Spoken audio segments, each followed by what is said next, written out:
খ্রিস্টান, অথচ সকালে ঘুম থেকে উঠেছে কি বলেন তো মুসলমান। আল্লাহ রাসূল বলেছেন বিকেলে সে মুসলমান থাকবে, সকালে ঘুম থেকে উঠবে ইহুদি খ্রিস্টান হয়ে। কিভাবে এটা সম্ভব? আপনি আজকে দেখেন কিভাবে সম্ভব।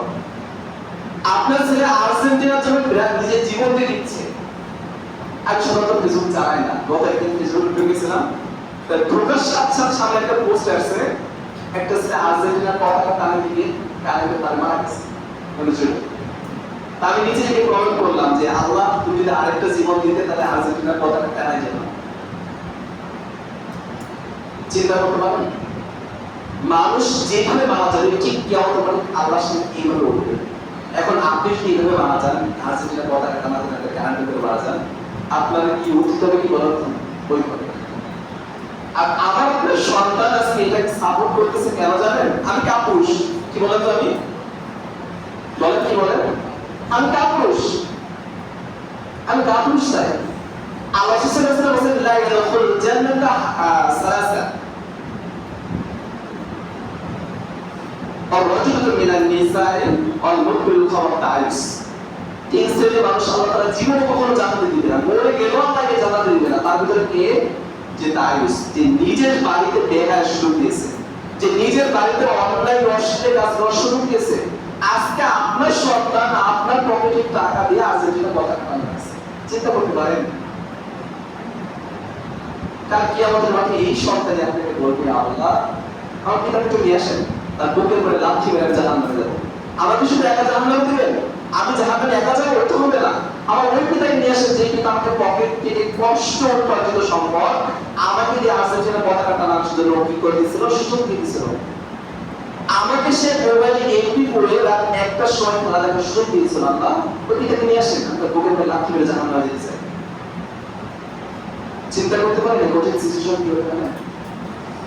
এই আন্তর্জাতিক বিশ্বকাপ ফুটবল খেলা এটা হচ্ছে জগতিক মানুষের ধর্মীয় যত মানুষ আছে সব মানুষের ধর্ম থেকে দূরে সরে যায়।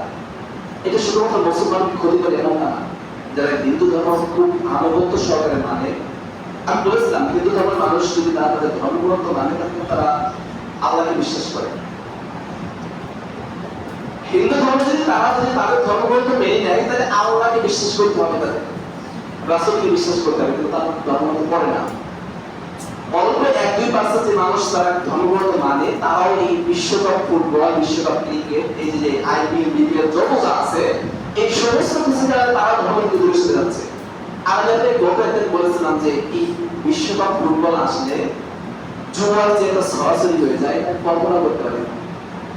আমি বসে আছি বাংলাদেশে, আমি জুয়া খেলতেছি, আমার পার্টনার কোথায়? আমেরিকায়। আমার পার্টনার কোথায়? ইসরায়েলে। আমার পার্টনার কোথায়?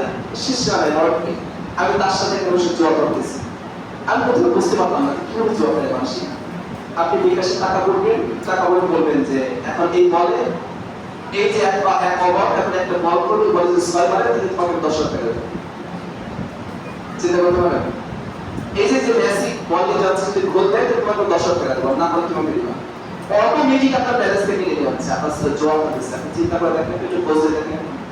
যদি আজকে খোঁজ না দিয়ে দেখেন, যদি আজকে কেউ করে ভালোবাসার কারণে এই জিনিসগুলো যদি না বলেন, সত্য অনেক কিতাব। সত্য কি বলেন তো? অনেক কিতাব।